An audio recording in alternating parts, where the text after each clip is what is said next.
Well, hi, Catherine. How are you this evening?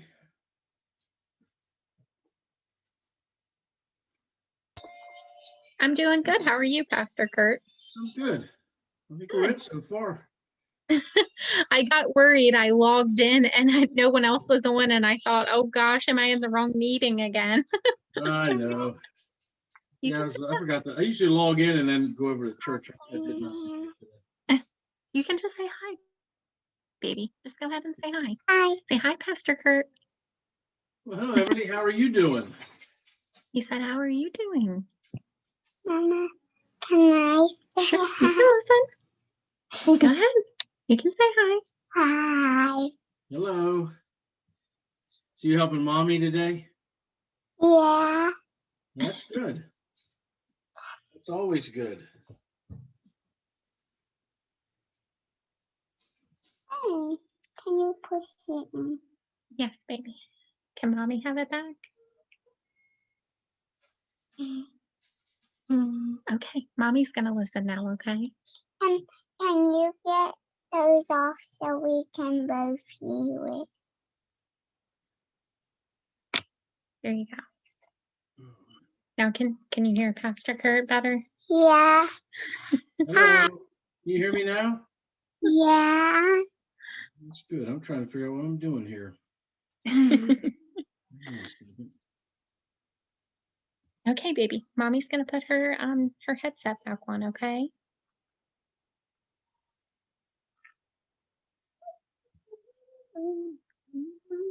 Go ahead and grab yours, okay?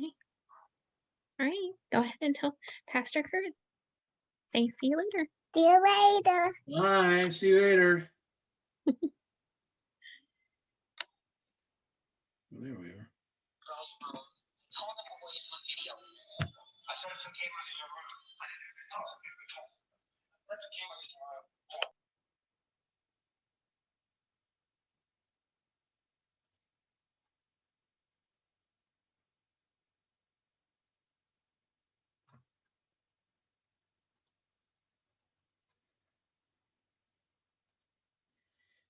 Okay, somewhere around here, Catherine, is the rest of my stuff. There it is. Okay.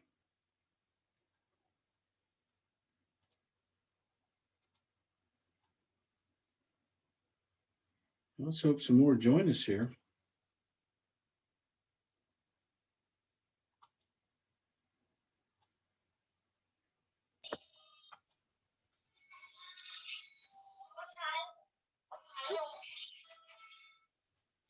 Gymnastics class, but we had to take them out because of COVID and all that. We haven't been able to get them into the gymnastics to get better. So they just went on their own, but they are better actually. But I was impressed by what I saw.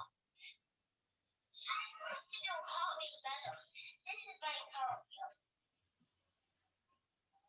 Would you like your headphones, Beverly? What? Would you like your headphones? Yeah. Mama, can you plug it into there? Can you try to? Hey, Miss Cheryl, how are you? Just dawned on me, I never sent you that phone number. Or the neck thing. Bring that up here.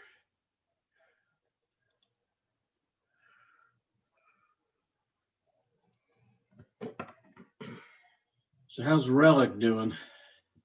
He's currently napping. That's He a had a good long day. thing, right? I'm sorry. That's a good thing, isn't it? Yeah, sometimes.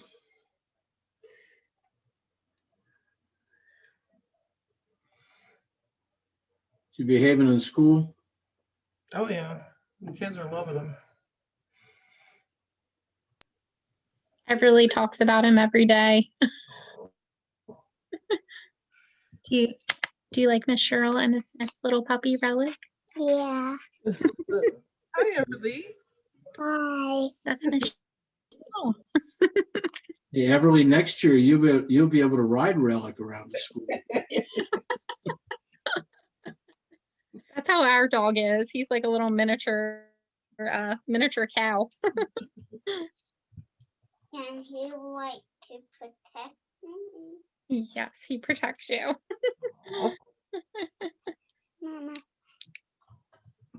our dog is an Akita and a lab mix. So he looks like a lab, but he's very big. Does he have the blue eyes of the Akita? No, he No. doesn't. He's black. He's not like one of the white Akitas, but his mom actually is the white Akita. And he has like a big fluffy tail and hair that goes everywhere. Oh, Yeah, it yeah. drives me crazy. Understand the hair. We used to have a Newfoundland years ago. They were big too, and they shed like crazy too. So you It's had a to- never ending job. I Yeah. have one of the little robot vacs, and I have a rainbow vacuum, and I vacuum multiple times a week. So Yeah, we do the Oofy, the little robotic vac. It works good. that's Does the good. brand we have. Okay.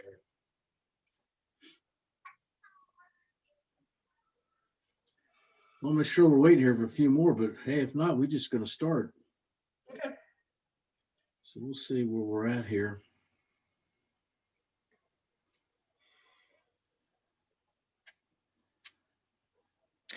So, Pastor Kurt, when do you think that you're going to put together the class for the 5 love languages? Because you mentioned that last week. Yeah, I'm not sure. Well, definitely by the fall. I don't know if we'll do it before the fall or not.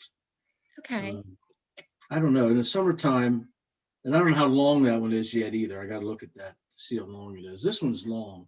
13 Right. weeks is long. About 8 weeks is really what I think is probably better in today's day and age. People are so busy, you know. Right. So this one's kind of long. So we'll look and see. But yeah, I don't know. What do you think? Would you be interested? I mean, if you started up when this ends, you're talking about in the summertime. I did think maybe every other week in the summer. I did think of that. Yeah, that's a good idea. But with everybody's schedule, I don't know. Yeah. Shirley, got any thoughts on that? About starting it right after? Yeah, well, maybe a month after, and then run it just every other week through. I think that would be through the summertime. Yeah, I think in the summertime, if it was every other week, it would be good. Yeah, I think maybe we'll look at it. I like it. I mean, I enjoyed the. Of course, I read. Catherine, I must confess, I read. I shouldn't confess my sin here. You know, of course, he told me about the audio book, so I did that. I went to Hoopla, and do you know that they have the condensed version of that in audio book? Did you know that? Oh, no, I didn't realize that. But I have done that with another book recently called The 4 Agreements. And I had started to read the book previously, but it was really just kind of long and a little dry. And so I just went through and I read like the shortened version of what the 4 agreements are. So I've done it with several books. So I did it with this one. It had the abbreviated one. It was good. You know, some of them are not that good when they abbreviate, but whoever did this one, they did a nice job. And there was one, well, if I look at my Kindle, I could come up with it. There was another one I read a few years ago, and it was a long and a hard book. And it sure was an educational book. I want to tell you, it was How Children Succeed by Paul Tough. It's a classic in the secular world, and it's good. It's well written, a lot of good things in there. But I started reading that too. Same thing, it was so long and dry. I said, I'll never get through this. So I found a Cliff Notes version of it, if you will, and I read that instead, and I was much happier with that. yes. And I just downloaded one to listen to this week. I thought it'd be good for me to get more up to date with the life of Dietrich Bonhoeffer, who was a pastor, Christian leader in Germany when the Nazis took over. And then later he was executed because he was part of the plot, which this is so bizarre. This is a Christian leader, Christian pastor Bonhoeffer was, but he was part of the plot to execute Hitler. Oh, And Oh, it wow. failed, and they caught him, and they executed him for that. So Oh, wow. some of them consider him a martyr. So I said, well, you know, and it's by that Eric Metastics. He's pretty well-known author. And I've read some of his other books, and they're not that wordy. So I said, I downloaded it. I'm not kidding you. The listen time on it is 22 hours. I was like, 22 hours. And I was like, it's like, wow. And I think it's over. I think the book itself is over 600 pages. and it's an update because it's an older book. And I know just the introduction of the update was probably an hour and 5 minutes in length to listen to. So Oh I was like, gosh. wow. So I'm working my way through that when I go to Pocomo for as long as I can take it. I can't listen to them. Some of those books, I can't listen to them for hours at a time. My mind wanders. So we'll Yeah. see. But yeah, I try to listen to books, and I'm reading, try to read all the time because I think I need to do that to keep myself right. Well, it's good seeing April. How are you tonight? I'm good. How are you? Good. So Russ and I bailed out on each other last night. I guess you figured that out, right? Yeah. Yeah, I just walked in the house when he did. And Oh, I he still had work. got home late too. Yeah, and I had work to do. We're in the middle of, closing one sale down there in Pocomoke, and then we have 4 properties we're looking at. So I do all the analytics on those properties. So I got to run all my numbers and get all my research done, and then Friday we're going to look at them, and so you got all that. So I'm behind, and he wants to look. He wants to know everything. He's one of those guys, when he calls you, he wants you to know. He wants it. He wants the information like 2 minutes later. That's just the way he is. He's a great guy, but he's not always patient. So I worked a little bit last night and finished up some of that today. So I had to bail on Russ, but I think it worked out well. He seemed kind of beat too, so it was good. He was. He said he's had a rough day. So, Christy, how are you doing? I'm good. How are you? I'm good. Now let me get this straight. Carissa does cheerleading, and she does the karate or whatever martial arts brand that is. Yeah, she does cheerleading on Monday, and then Tuesday through Friday she does Tang Sudo. Oh, my stars. Oh, that's something, man. I tell you, if I'm reincarnated, I'm coming back as as Carissa, right?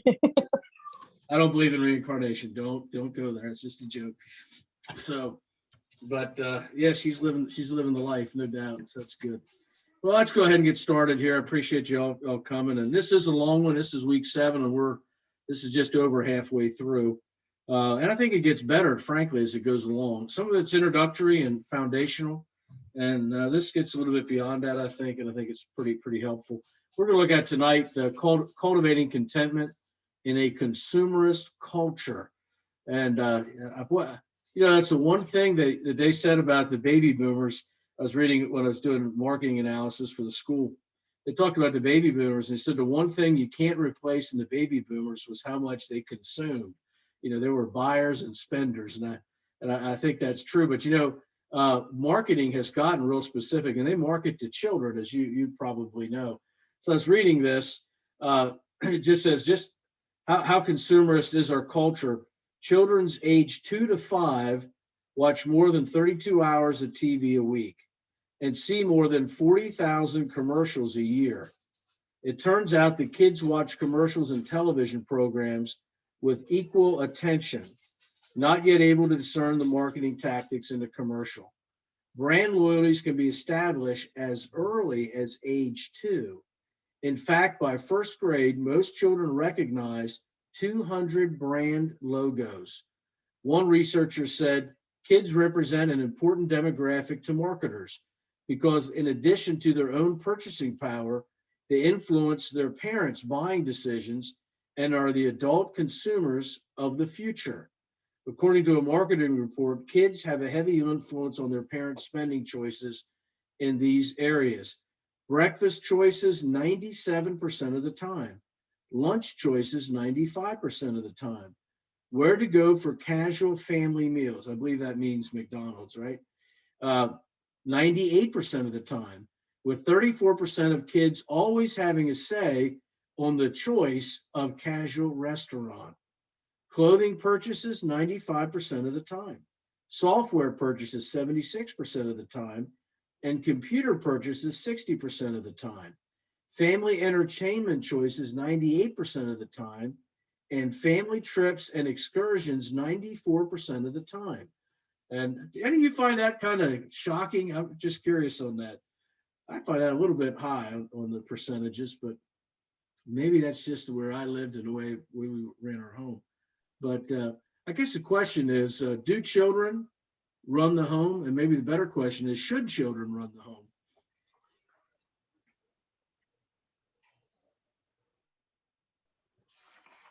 I mean, they might have their choice with something. Mine didn't. Christy will tell you. They got I'm what they sorry, I got. didn't catch that, Cheryl. I think it just depends on what it is. I mean, I think if it's a treat or something, or they know they're special, they can pick some of that stuff out. But I don't think it should be a way of life. Yeah, I think that's right, right? And you know, I guess the question is, and those who have younger children, do they?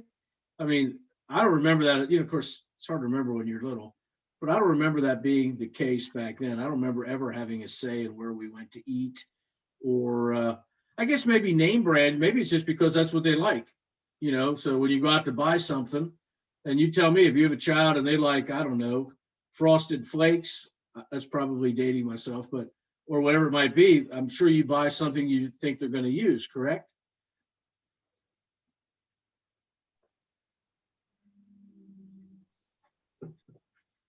With Everly, we really don't give her like a choice as far as going out to eat or really even picking out groceries or anything like that. I mean, she'll tell me if she likes something, which is fine, then maybe I'll continue to buy it versus something that she doesn't. But I find that giving her too many choices gets a little scary where then she does think that she has a say in everything. So it's better to limit those choices sometimes, you know, would you like an apple or an orange with your lunch?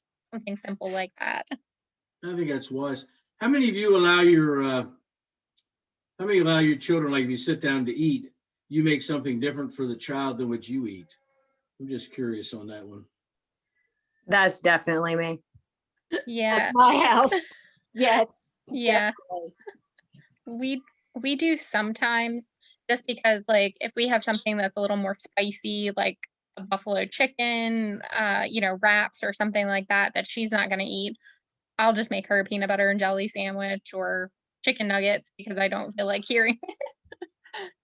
All right, I'm just going to tell you how it was when I grew up. You can pity me later. You know, mom made one meal, you all sat down. If you didn't eat it, then you didn't eat. That's just the way that went. So we practiced that in our home with not a lot of success. Let me just say that. Oh, I can't tell you how many times the meal would turn into a war. If you've seen my son, he's like, he's big, and it turned into a war trying to get him to eat anything. That wasn't bad. And the sad part is he started working when he was young, which I'll talk about later. So he always had money. So he'd go buy something. It'd be nothing for him to, walk to McDonald's, which is just right down the, block away.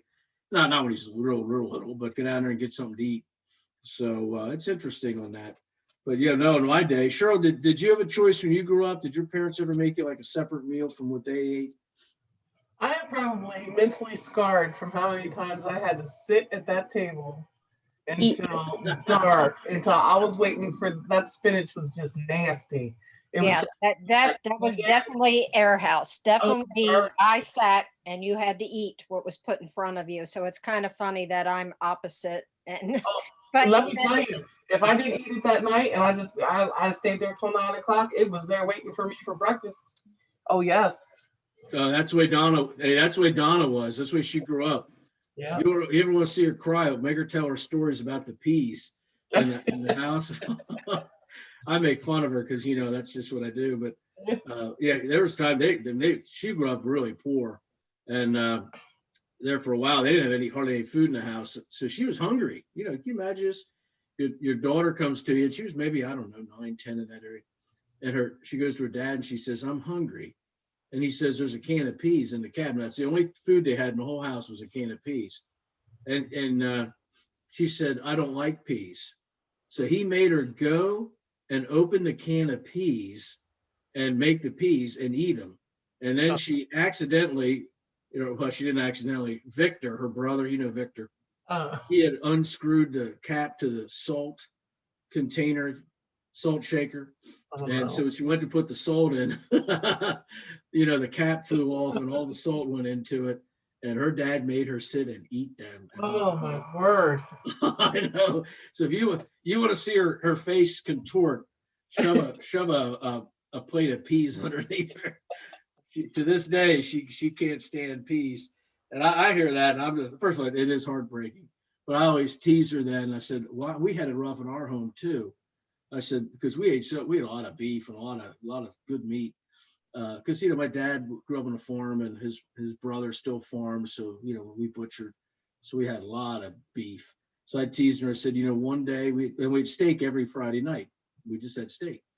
So I said, yeah, one Friday night I came home and sit down to eat, and here the steak was steak night, and the steak came out and it looked like hamburger. And I looked at my mother and I said, what's that? And she says, it's Salisbury steak. And she says, you're going to eat it and you're going to like it.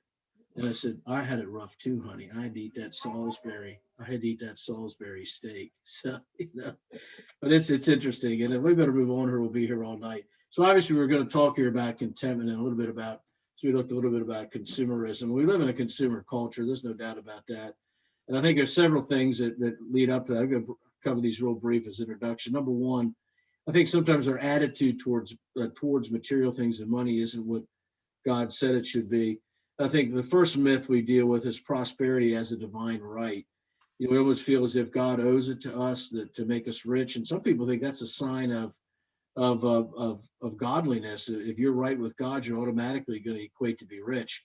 And they base that on the Old Testament. There are some men in the Old Testament that had tremendous wealth. Solomon obviously comes to mind, and others as well. They were tremendously wealthy people. But then again, if that is a divine right that God gives to only those who he favors and are right in his eyes, then you look into the New Testament, and there are glaring examples of people that had next to nothing. The Apostle Paul was not a rich man, yet he was obviously a great man. And of course, the one that really betrays the whole prosperity gospel is the Lord Jesus himself, who did not even have a pillow to lay his head on, as the Bible says.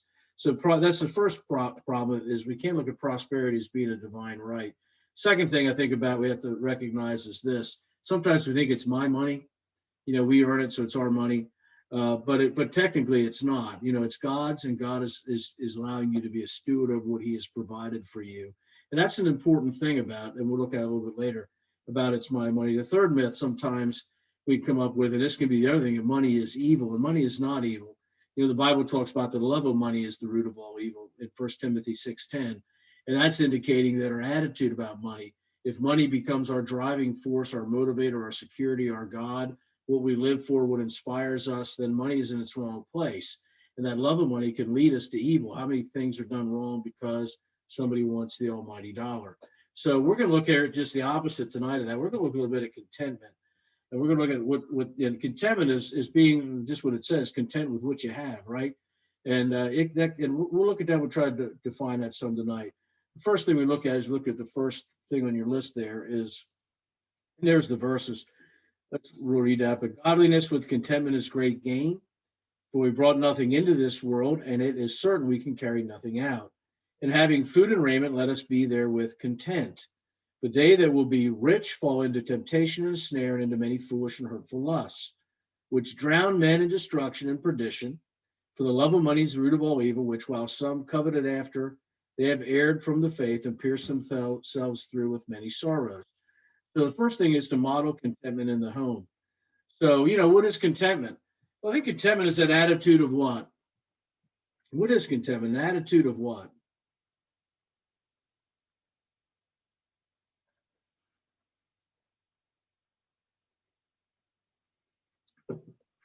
Yeah, I want to say appreciation for what you have.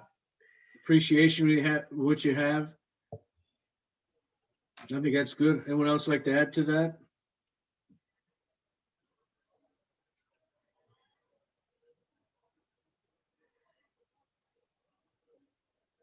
How about being just satisfied with what you have, right? How about saying it's enough? What we have is enough. I think those are all things here. And that's something that needs to be modeled in the home. The Bible talks about there, but godliness with contentment is great gain. Charles Spurgeon said, you say, if I had a little more, I should be very satisfied. You make a mistake. If you are not content with what you have, you would not be satisfied if it were doubled. And I think he has a good point. What does enough look like? You know, how much is enough? You know, how many of you, and you know, some of you aren't old enough yet that you have done this. You're still in the accumulating stages of life. But you know, it's interesting. You know, when Don and I moved from Wilmington, of course, we lived in that house forever, you know, and moved down here. You know, the one thing was just like almost embarrassing was how much stuff we accumulated through the years. And I literally tell you, I have a landscape trailer out here, belongs to my son David, and we filled that landscape trailer up 3 times and took it to the dump. You know, with all just stuff we have accumulated through it. Some of it, by the way, I've needed since I moved down here. You know, but anyway, but it's just amazing how that works, isn't it? So what is enough? What does enough look like?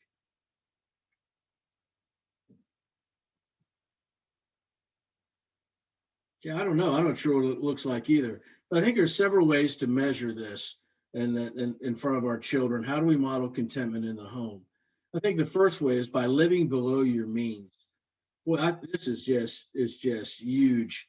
Learning how to live, you know, below what you do. So how do you model that to your children?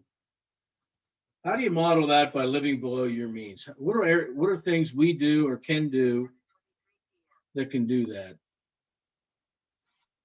Being modest in your finances with the car you purchase, the house you live in, the material things that you buy. I think that's a good thing. You know, my dad always had a saying that he used to use when describing certain people. And if the guy was always living beyond his means, he'd always say, you know what? He said, I tell you now, you know, that he said, and he'd call me, he said, he lives a little high on the hog. And by that, he was indicating that he lived beyond what his income was. So, you know, living below your means is a huge thing. And I'm just going to say this. How many of you have ever said to yourself or heard somebody say, well, I would live below my means, but I don't make enough? Have you ever heard that? Have you ever heard that as an excuse for not living that way? I don't make enough, so I got to spend everything we make. Now we'll talk later about the importance of savings, but I cannot tell you how important it is to model this. Is to model as Catherine said, a modesty in your living. You know, when you go to buy a car, you know, you don't spend. I'll give you an example. I just you know, I got rid of my pickup. It was all rusted to death, and I couldn't get it through Maryland's. Much tougher than Delaware's inspection when you come into the state. So I gave it to my son. David runs it around New Jersey, which could care less if it has 100 rust holes in it. But Maryland did, and I'm sort of glad. So I went out to buy a car. Well, I pay cash. It's just something I did years ago. I made the determination I'm going to save money and pay cash. And to be real transparent, I had about comfortably $8,000 to spend in a vehicle, which is not a lot of money, as you know. So I said, well, okay, let me look at 8. And I looked at 8 and I said, you know, I don't want to spend all 8. So I set the limit. I said, I'm going to spend 5,000 on another vehicle. And then I needed either a pickup, which I found out you couldn't get, or I bought what I bought. What I'm trying to indicate is this. I could have put the 8,000 down and went and bought a brand new car. I mean, let's face it, I could have, but I could have, you know, I can afford that. But I like that idea of living a little bit more modest and living less than what you have to. And, you know, I'm not saying everybody has to do exactly what I do. Don't misunderstand that. But by living below your means can model to your kids so much. And, you know, and just the opposite can be true. You know, how about this? What does it say to a child if everything is about accelerating the lifestyle, accelerating what you have, bigger, better, mom and dad working, you know, 1, 2 jobs each? What does it say to the child what really matters? Does it model a contentment? No. No, I don't think it does either. And isn't that sometimes what happens, where we get caught up and try to keep up with the Joneses, as the old saying used to go, or we just want to have bigger, better, and we just get consumed with consuming. And, you know, that's what I think is so important. We look at our children and we make sure we understand that does not have to define us. So living below our means. The second thing here that it talks about is in Hebrews 13:5, talks about that contentment, be content with such things as you have. And then it says, by providing basic necessities to children. So let me ask you this. What are the basic necessities for a child?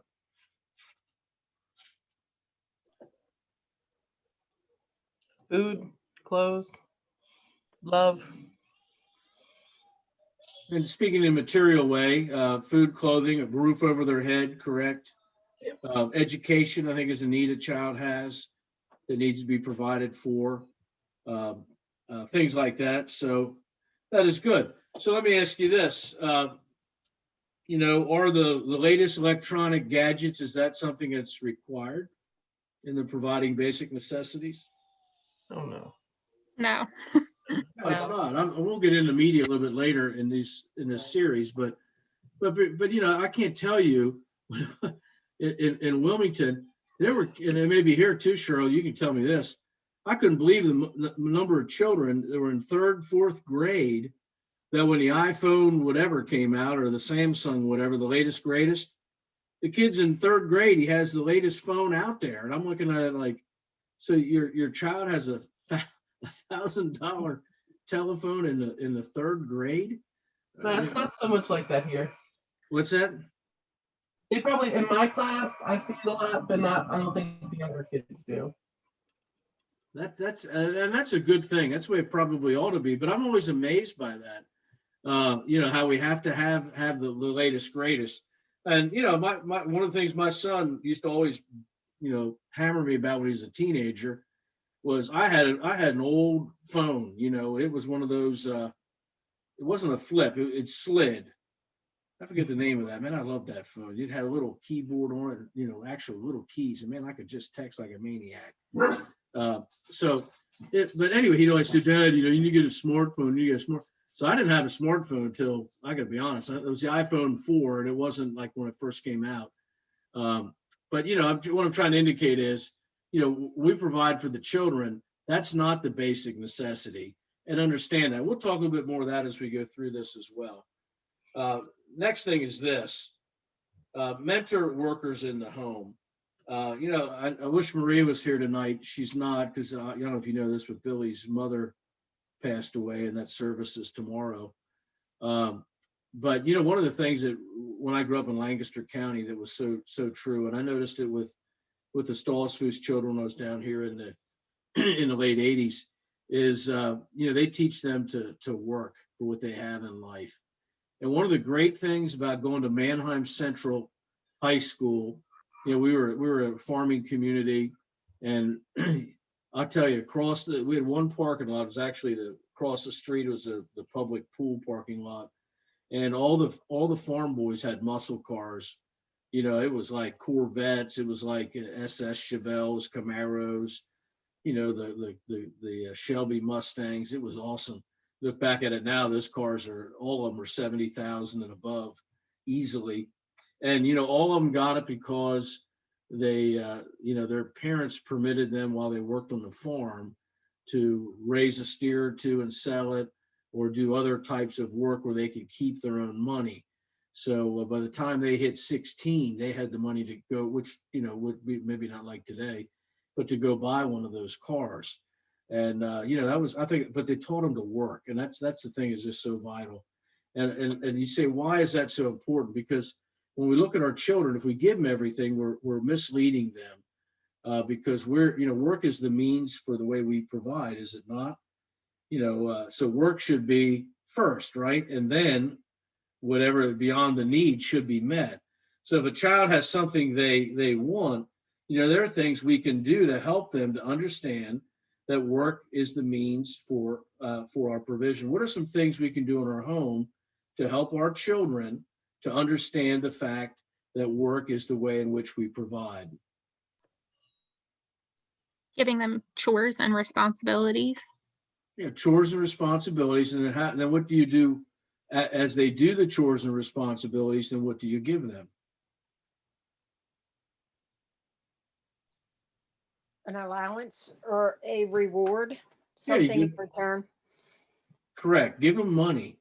And I'll tell you why it needs to be money, because they're working. You want to get them in the habit of understanding that as they go through life, the more they work, the more money they get. Now, I know it doesn't completely 100% work that way, but you want them to understand that. And then when they get the money, we'll go into this later, what you can do with that, but that becomes the training thing, is to try to teach them then how to spend the money that they have worked for. So I think that's a good thing, that we can do. We looks, what did I just do? Wait, me bad. There we go. Mentor workers in the home. Workers are means for provision. Let me move up here to where I'm at here.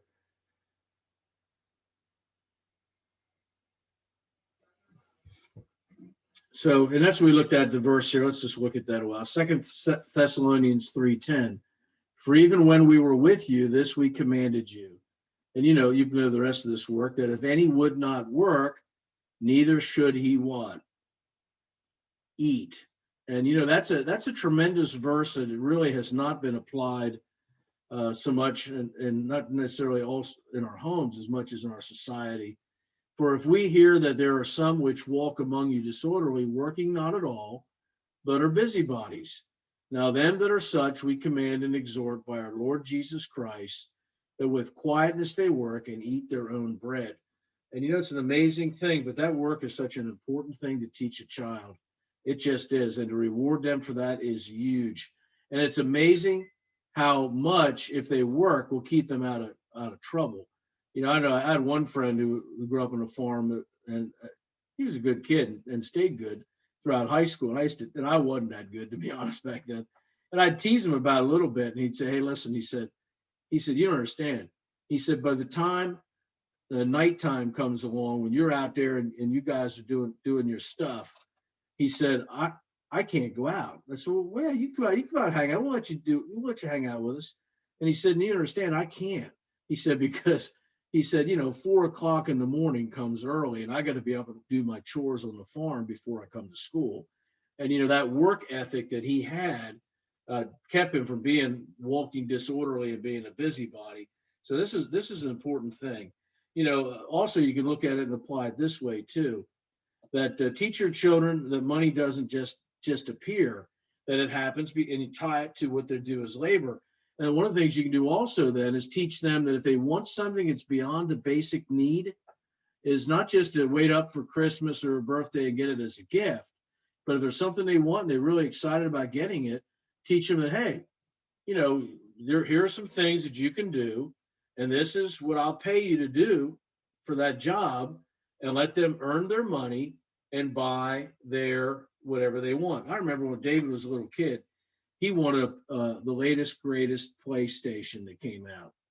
And I did not want to buy him the latest, greatest PlayStation because it cost money. And I didn't want to spend that much. So, he wanted it bad. So we started working out things that he could do, not only in our home, but also in our neighborhood with other people. And I said, David, you go mow Mary's lawn, she'll pay you $10. And I added some to it, but he saved up almost all the money. He reminds me of this all the time, to buy his first, the PlayStation that he wanted. And what I was trying to teach him was that, that work is tied to money. So that's an important thing here to look at. And that's what it's talking about here. Work is also, or lack of money is also a great motivator. And that's what God was saying with, if you don't work, neither should you eat. And the second thing is to understand is work is ordained of God. And that came way back in the Garden of Eden, to dress it and to keep it. So that work is a good thing to do. That's what God has put us to do. So let's manage stewardship habits in the home here. What are some things we can do in the home to help our children to be stewards of that which God has given them? The first thing is this: teach giving. So how do you teach giving? What are some things you can do to teach giving? One way is that I learned through, I'm a follower of Dave Ramsey. We follow his program, and Dave Ramsey has one for kids, to where if you give them an allowance, and he doesn't like to call it an allowance, he likes to call it a bonus or something like that. Like if they do something extra beyond their chores, then they have earned a bonus, and you basically he works it to where it's an envelope system where when you pay them once a week, they have to give 10% in an envelope, which is for giving. Then there's an envelope for savings, and then there's another envelope for spending. And it's a good way to teach them that their first amount of money is always goes towards giving, so that they know that that's how we're supposed to live. You know, what we make, the first amount of money that we make, because it's God's, we have to give it. But they also have to learn to save. So, I mean, I think it's a good program, and we try to use it here. I agree. I taught that at the Financial Peace University when I was Yes. up north. Yep. And I used most of it. There's a couple of little things I probably have since kind of changed a little bit of philosophy on. But still, that's where the car thing came from. I don't keep any consumer debt anymore. Yep. And that was because of that. There's a couple little things, but he's right. And the envelope system is good. I don't know if all you are aware of what she's talking about there. You can even use that in your family. If you're new to budgeting and you really struggle to stay within a family budget, the easiest way to do it is through the envelope system. And it's not something I would do long term, but I would, as an adult, but I would do it until you get the hang of it. And that is you cash out your checks. You bring the cash home. You have literal physical envelopes, and you put money in. You budget out the paycheck. 10% should go to giving. 10% ought to go to savings, to be honest. And then you have your food and all your other stuff in there. And have it in an envelope. And at the end of when you run out of money in the envelope, you can't spend in that category anymore unless you take it from another envelope, which sometimes you can, but most of the times you can't. But it's a way to teach you budgeting. Now, as you go forward, he has a program. I still use it for my personal finance. Oh boy, I use it every day. What's the name of that thing? Every dollar. Every dollar. Thank you. Yep. Yes. We use it. Yep. Yeah. I use every dollar every day, and I check my money faithfully. And you can ask my son about it. I have nagged him about I said, get the app, get on a budget. And he's getting better. Not quite where he needs to be, but he's much, much better than he was just 6 months ago. But that's a great thing you do in there, April. I like that a lot. And that's even if you do that, you're gonna go right through the rest of what we're gonna look at here. But I think that's an important thing to do that. To learn that, teach them to give, teach them to budget, as we're going to look at next, is good. So the first stewardship having is teach giving. And the second one is to teach budgeting. And that's what the envelope system would do as well. So, if they have any expenditures, they really don't so much when they're little, but they might. I'll have to give you an example. When Dave was in high school, him and I, that's why I got the landscaping trailer. I had him start a mow lawns, we call landscaping business. And he did more than just mow lawns. He did mulch, and we did some shrub work and any kind of work. I know one time we took down a sandbox and moved it and filled it back up. And that was a lot of work for a little bit of money. And we took down fences, we did a lot of little things. And after school, I helped him, to be honest. And we Dave's Lawn Care, so we called it. And we did all that. And it was fun. But he ended up having some bills. He paid for his own cell phone through high school. He paid for some gas, and then make him pay for all of that, but didn't make him pay for the gas for his business. And then the big thing was he got in trouble at our school, and he had to go to another school. And the pastor of that church was gracious and said that Dave, he said, I'm not going to charge you anything for Dave coming here. And I said, well, that's good. I said, but Dave's going to pay you. So I used to make him pay for his own school the last 2.5 years of his education. And he would pay $100 a month to Fairwinds Christian School. And he said, Dad, he says, the only kid in the school that had to pay his own school bill. And I know 2 times in the 2.5 years he was late in his payment. And, I say late, he was past I think they had a 5-day grace period. And yeah, they would call me up and I'd say, hey, I said, you have to talk to Dave because he pays his bill. And Dave would pay. He paid the whole way through. Matter of fact, he's acts like he's upset about that, but he takes great pride in that. But teach him budgeting. You know, the envelope system is the way to go, especially when we're little. That's a great idea. And then teach savings too. And I don't say this something needs to be modeled, and I'm not going to pry into your lives here. But I know when I was for a long time, you know, I was in the ministry, we didn't make a lot of money. In some years, we first got married, we made nothing. It was just hard to make a living. And I always thought, well, I don't make enough to save money. And that is an attitude problem. That's not a money problem. I don't care what you make, you know, find a way to save money. That should be every month, every paycheck. There should be in your budget, always pay yourself, teach savings. And that's, and April will tell you, if you go through that financial piece, you put your emergency fund together, you save up for college. There's all kinds of little things there, but savings is a big part of it. And it needs to be a big part of budgeting.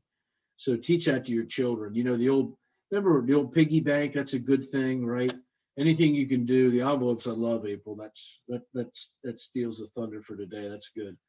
And then last thing is teach spending. And there's some things that are obviously that when I say teach spending that you want to do. Number one is you want to teach them not to be impulsive buyers, impulsive spenders. You know, one of the ways you can do that, ladies, is when you go shopping. It doesn't mean you necessarily have to buy anything, right? So, you know, that has to be the case. My wife is in the other room. I don't want to hear this. I know one time she went into Staples years ago and she brought home these 2 halogen spotlight bulbs. And she brought them in, she put them down, she put them out there. And I said, honey, what in the world are those for? And she said, oh, they were on sale. I said, well, there's a couple of problems. I said, number one, I said, at that time we lived in a condo. I said, we live in a condo. We don't have any spotlights. And she says, well, yeah, but they were cheap. They were on the clearance rack. They were 90% off. I just had to buy them. And I'm thinking, what the world? So anyway, I didn't say much. It weren't a lot of money, but I thought, boy, you don't have to buy them. We have absolutely no need for that. So she kept them. And I kid you not, probably, 7 years later, we're in her home. I put up a spotlight and the bulb burned out. And I said, oh, you know what? I could go get a bulb for the spotlight. And she goes, you don't have to get them. I have 2 of them right here. So, but impulsive spending, that they don't necessarily because they see something have to do it. Or maybe that is compulsive spending. I'm not sure. But teach them, that these things are not what we have to do. Or special interest spending or status seeking spending. We want to try to teach them to obviously make sound decisions when it comes to spending their money. Give them choices, or make them think about it, make them wait. These are all good things to do when it comes to our spending. Then the last thing is this: 2 things. Is number one is trust in the Lord, and number 2 is serve the Lord. Those should be a priority, and certainly even with our finances. And I'll go back to that very beginning here to wrap it up. And that is when we look at this. What's the most important thing you do? Believe it or not, it's model it. And you say that, why is that so good to model contentment? I'll give you, I will say this. I was not good with my money for the longest time. I just wasn't. But, the one thing that always helped me was, I look back and I could always see how good my dad was with his. And dad was content, and dad managed his money well, and dad always lived below his means. And dad was always saved, always gave, always lived by a budget. And I look at that, and it eventually, although it took a while, that always bothered me that I did not have that in my life the way my dad did. So that modeling is so important. Don't get caught. You and I as adults don't get caught up in some of that craziness out there. I see younger people that just are living so much to be high on the hog. Everything has to be bigger, better. They got to have the best. And frankly, sometimes you just don't. And, learn to be content with that. And there's a spiritual application here. Who gave you what you have? Who gives everything to us that we have? God. God does. Now, I want you to think about this for a second. If you provide for your children and they're not happy and they're not content with what you give them, does that ding your heart a little bit and upset you a little bit? Yeah, sure it does. And that has to be understood with God. Whatever level we're at, God is still God, and we can still be content with that. We can still have happiness. And I'll say this, and this is true. I've been around long enough and have visited so many homes through the years in the ministry. I've been in homes. I remember one time I walked into a home. Oh my stars! It's out in Chadds Ford, Pennsylvania, if you know where that is. And I went through this absolutely really great neighborhood, and then I had to make a left in another neighborhood, and everything. It was all multi-million-dollar estates, and I'm like, you got to be kidding me. So here I am, pulling up my old beat-up car, and and I pulled up there and walked in, and those people just loved the Lord. I mean, just great story. He rose from nothing out of high school, worked for UPS to be one of the top guys in the country. And just, it's just inspirational being around a guy. And they were both happy, content, wonderful people. And I've been in homes that have been to that magnitude where they fight and they're nasty and they're not happy and it's nothing is enough, what they have, it's just never satisfied. And you've been that way too. And I've been in homes where there's been nothing and the people are real happy. And I've been in homes with nothing and the people haven't been happy. It's not a matter of what you have. It's learning to be content with what the Lord gave you. And, as you probably have too, probably times in life you had less than you do now, or maybe times in life you had more than you do now. But the truth of the matter is, it's what God has provided for you now. So be content with it. Learn to live within it and understand it. I was talking to a man in our church, and since COVID hit, he was not able to work because his job got kind of shut down. And I said, "Are you doing okay?" He said, "Yeah." He said, "You just adjust." He said, "I was making more money. We did a few more things." He said, "We did a few more things at a higher level, so to speak." He said, "But, you just adjust." He said, "It's still good." He said, "We're just as happy now as we were then." And he says, that never defined me anyway. And I thought, boy, that's so true. And that's what this is all about here. Teach that to your children. Those material things don't matter. And I'll tell you where it'll show in their lives is when they start hitting the teenage years. That's when you got to look at it. If they start demanding things and got to have this and got to have that, then, you probably indulge them a little bit too much when they're younger, and you got to pull them back out of that and try to teach them those priorities, because it is so important. If there's one thing you want to really put in your children to see them through life, it's this. And I can't tell you just how good that is.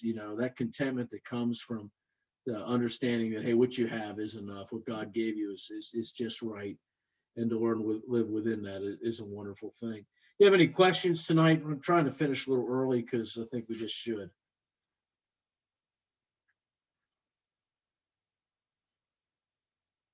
Anything anybody like to share before we end this evening?